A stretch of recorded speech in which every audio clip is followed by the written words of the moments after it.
أعوذ بالله من الشيطان الرجيم. بسم الله الرحمن الرحيم. هل أتاك حديث الغاشية؟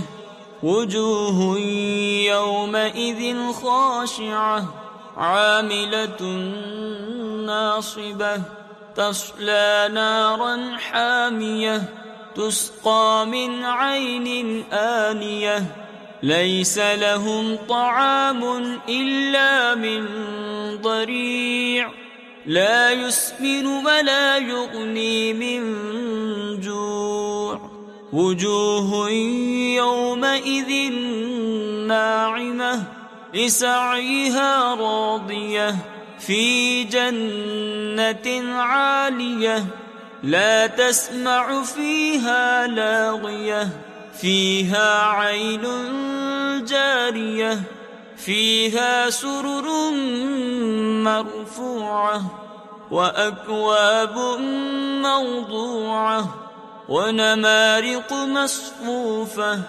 وزرابي مبثوثة أفلا ينظرون إلى الإبل كيف خلقت وإلى السماء كيف رفعت وإلى الجبال كيف نصبت وإلى الأرض كيف سطحت فذكر إنما أنت مذكر لست عليهم بمسيطر إلا من تولى وكفر فيعذبه الله العذاب الأكبر إن إلينا إيابهم ثم إن علينا حسابهم صدق الله العظيم.